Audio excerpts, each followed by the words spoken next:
Steen, Illy, the lineman, and Paul, the defensive player? I think they are any of them, are they player of the year or anything?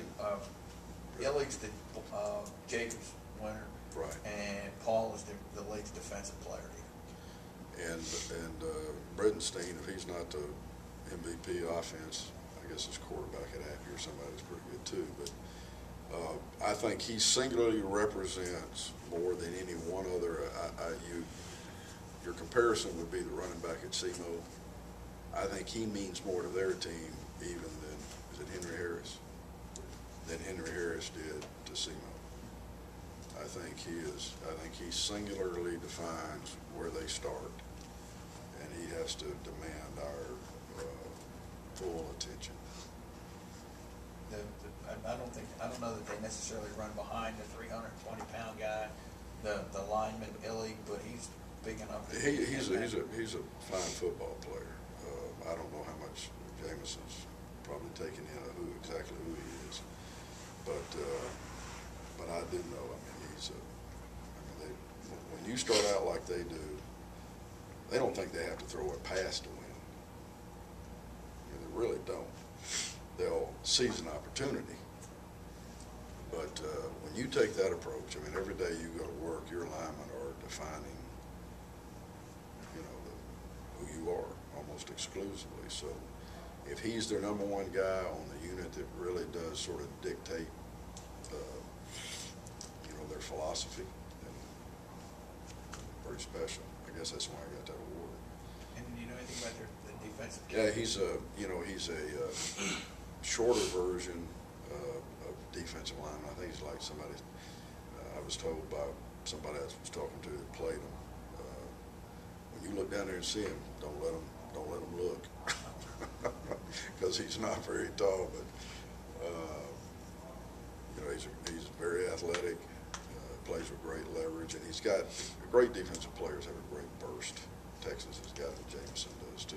He's got 12 sacks. He's got an amazing burst.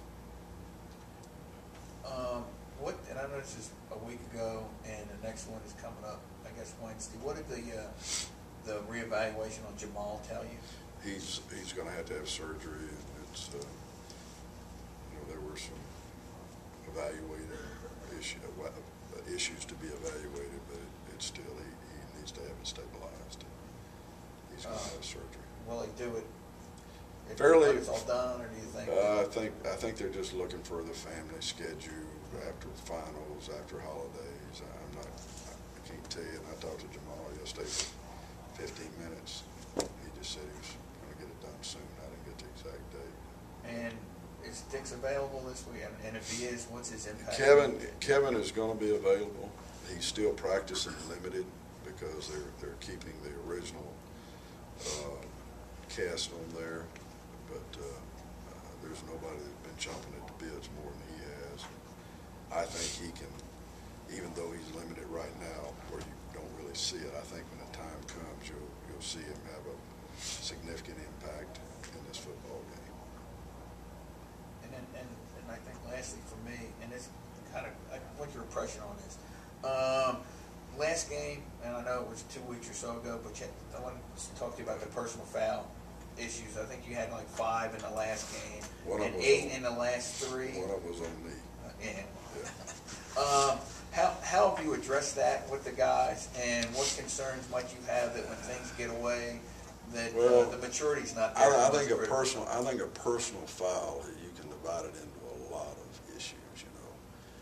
I could have got a personal foul because I lost control of what I was doing, or I could have got a personal foul because I was dang determined to make my point. And you can decide for yourself which one those were.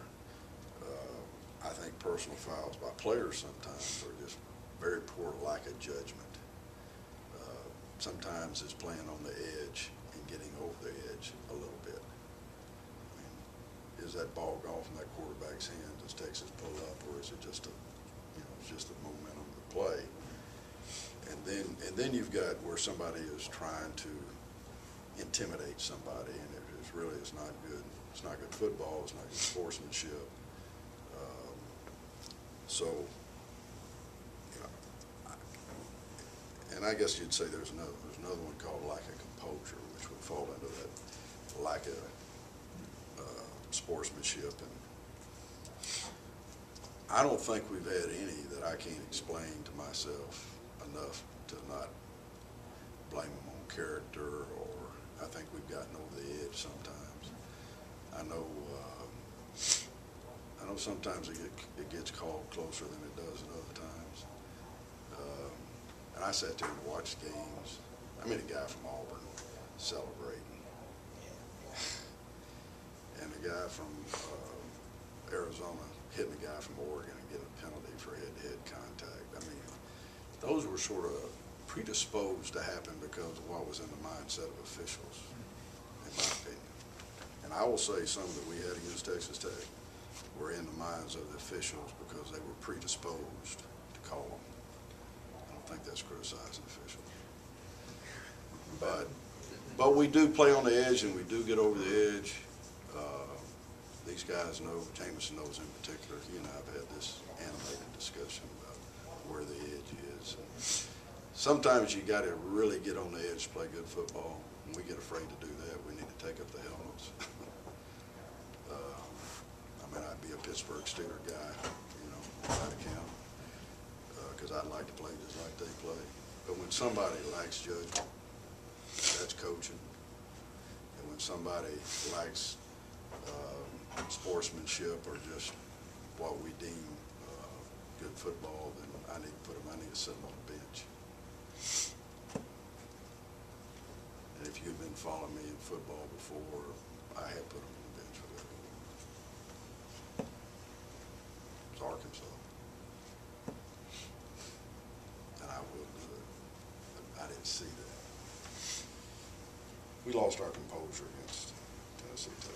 And there was some predisposition to make it really tight for some reason. So like it's Saturday, if it gets tight, things get kind of wild, you would anticipate. We're afraid to get on the edge. We don't need to show up. And I don't expect us to go over the edge. But we started talking about that in spring training, in fall training. I'll tell you a story. Jameson had one that was over the edge a little bit, and I said, Jameson, this will get us beat, and he got his sermon right out there in front of the whole world. He said, but it'll never happen in a game, Coach. It's practice. That was the acting. And it's never going to happen. Too much acting from the other guy. He could have gone to the Academy Awards. I think he said something about that. But sometimes you got some lessons learned, too. If you do it in practice, you do it in game. Right, Jameson? Yes, sir. All right. You just take it out of the behavior pattern.